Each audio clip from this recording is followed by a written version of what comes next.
Otras salidas, hoy comenzó, como te estamos informando, este debate en comisiones de la ley de bases y el paquete fiscal. Pero saben ustedes que hubo una serie de idas y vueltas para tener en cuenta sobre si hubo intencionalidad, si solo se trató de un error y si valen o no los documentos como fe de ratas para avanzar en un debate parlamentario muy importante.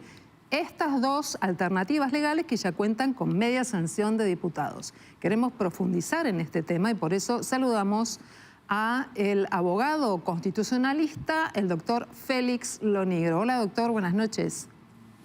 Hola, buenas noches. ¿Cómo estás? Bien, muy bien, doctor. Bueno, una fe de ratas, ¿es válida en este momento en el cual hubo una media sanción, pero el texto que pasó la otra Cámara, en este caso la Cámara de Senadores, llegó con una letra diferente? Es una enorme desprolijidad eso. Tiene que ver, es la impronta de este gobierno en materia legislativa. Tienen enormes desprolijidades y errores. Inclusive este proyecto de ley bases original llegó con una mala enumeración de títulos. Eran 10 títulos y del 6 pasaba al 8. O sea, cuando las cosas se hacen a veces a las apuradas, introspectivamente pasa esto. La Cámara de Diputados le dio media sanción al proyecto de ley bases con un texto determinado y una enumeración determinada. Y yo no sé, sinceramente, llegó al Senado una ley que era igual, pero con algunos errores. Yo no vi realmente cuáles son esos errores. Creo que son, particularmente he visto dos, me parece. Uno que cambia la palabra permiso por autorización, con respecto a la exportación, a la autorización que tiene que dar el gobierno respecto a la exportación del gas licuado. Así es. Y después había otra por ahí también. Yo lo que digo es lo siguiente, remarco la desprolijidad porque esto no ha pasado habitualmente en el Congreso. Son cosas que estoy viendo ahora, esto de, por ejemplo, retirar un proyecto de ley para que vuelva a comisión y no darse cuenta que eso le hacía perder la aprobación en general, cuando trataron en febrero la primera versión de la ley bases. Ahora, doctor, lo que nos preocupa es la validez. Si el fe de ratas Sí. ayuda a que este proyecto, que hoy empezó a debatirse en el Senado, ¿es válido o no es válido? Porque, a ver, pasa... No. Lo escucho. Sí. No, a ver, no es que no sea válido. Cuando llega un proyecto al Senado para su tratamiento, tiene que ser exactamente igual que el que se aprobó en la Cámara de Diputados. Por eso. Ahora, cuando son errores de tipeo, cuando son errores de artículos, de números de artículos, hay que ver si es que no hay otros artículos que refieren a uno que por ahí está mal. Entonces ahí ya el tema es más complicado.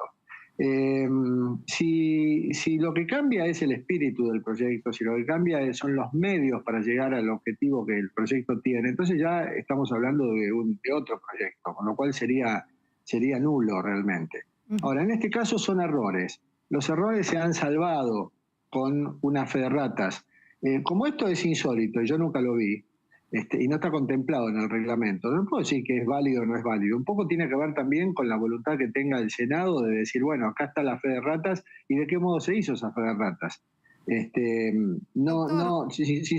Sinceramente, para decir si es inválido, tendríamos que agarrar algún artículo del reglamento que yo por lo menos no lo conozco, como para invalidar estos dos errores, digamos, que no cambian sustancialmente el sentido del proyecto. Doctor, a mí me llamó mucho la atención hoy durante el seguimiento del trabajo de la comisión que hubo mucho condimento político y mucho cuestionamiento al error y a la fe de ratas, pero es una facultad que tiene el senador pedir que se vote un cuarto intermedio de cualquier sesión hasta que se dilucide la cuestión de fondo. Si fue un error involuntario, si es una cuestión de fondo, si cambia el sentido del proyecto, etcétera, etcétera.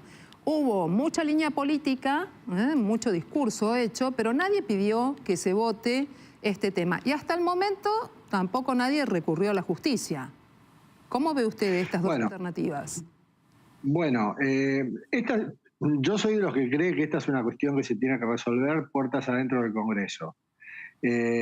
porque esto no hace a la validez o invalidez de una ley. Si, por ejemplo, el Senado, por mayoría, decide darle tratamiento a la media sanción que llegó de la Cámara de Diputados, porque la mayoría considera que efectivamente los errores que puede haber no modifican la sustancia del proyecto, bueno, será un tema que resolvió el Senado de la Nación, en este caso porque es la Cámara Revisora.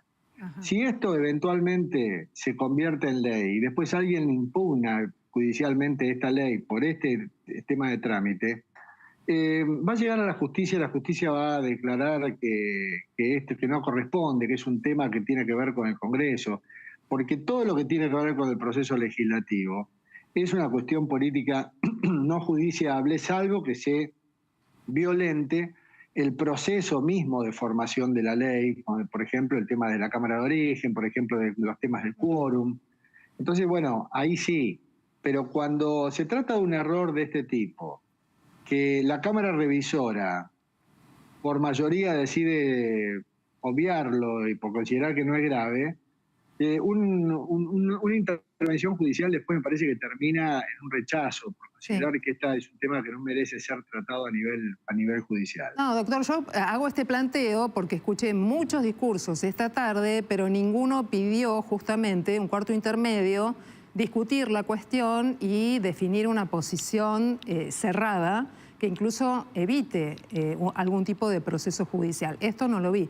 Pero además, como se están discutiendo facultades delegadas, hubo algunos senadores que dijeron, si pasan estos errores, ¿qué puede llegar a pasar si se aprueban finalmente las facultades delegadas?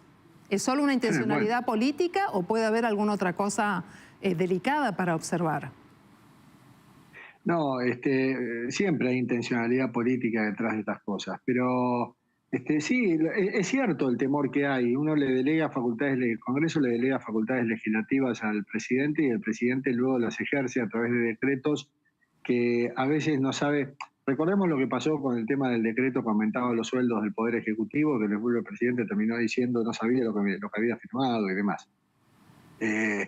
Estamos ante un estilo desprovisto de demasiado cuidado en materia de normas y entonces por eso es que se puede pensar que el otorgamiento de facultades delegadas, de facultades extraordinarias al presidente de la Nación, que luego el presidente ejerce a través de decretos delegados, y es peligroso, claramente, pero no es peligroso en sí mismo.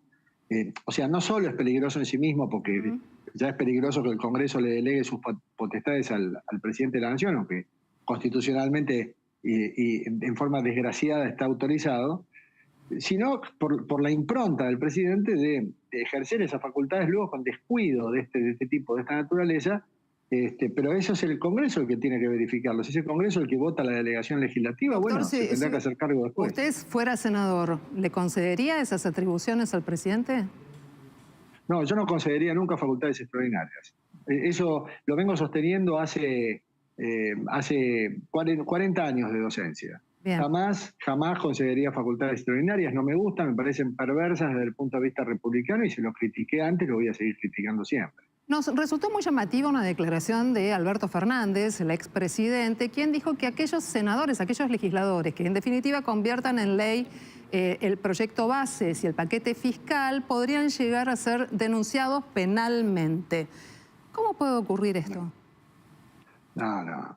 No, porque, a ver, ¿por qué se ha dicho esto?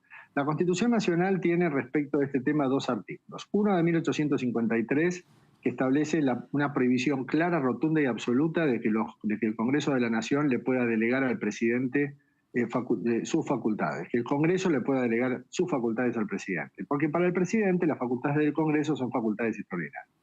Ahí hay una prohibición rotunda y dice que quienes hagan esto, que los legisladores que voten esto, tendrían la sanción o la misma pena que tienen aquellos que traicionan a la patria. Por eso se dice por ahí que los que delegan facultades, los legisladores que votan este tipo de delegación, son traidores a la patria. En realidad no es exactamente así. Tienen la pena de los que cometen el otro delito que es traición a la patria.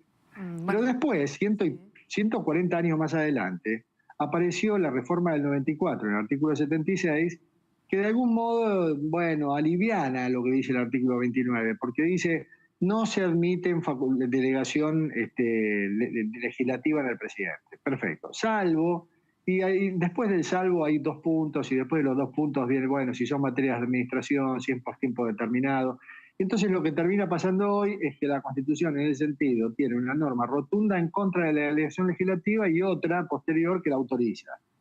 Así que una denuncia penal por una facultad que en definitiva está autorizada por la Constitución va de derecho al fracaso. Bien. Doctor Félix Lonigro, abogado constitucionalista, le agradezco mucho ida y vuelta, esta posibilidad de aclarar tantas dudas que estaban por delante. Esta noche hay un grupo de gobernadores y legisladores que están allí tratando de ver la legalidad del RIGI y una eventual constitucionalidad, que es una herramienta muy importante que tienen los gobernadores, que buscan inversiones, pero que sienten que se avasallan derechos y leyes provinciales. Pero, salvo que usted tenga una mirada muy rápida, no sé si lo dejo para la próxima vez, o si usted puede decirme constitucional o no. Simplemente decirte esto. Si los gobernadores, si esa ley se aprueba, sí, no quiere decir que no sea inconstitucional. O sea, se puede aprobar la ley y después se puede plantear la inconstitucionalidad si es que se avasallan desde el gobierno de la nación facultades de las provincias. Yo sinceramente el tema del RIGI no lo leí en profundidad como para poder decir si hay constitucionalidad o no. Pero lo que quiero decir es, la ley se aprueba, pero no porque el Congreso apruebe una ley está a salvo de cualquier declaración de inconstitucionalidad posterior. Uf, cuánto que se abre entonces a partir de esto por delante. Doctor, muchísimas gracias. Gracias, Silvina, un placer. Ahí estamos. Cuando volvamos...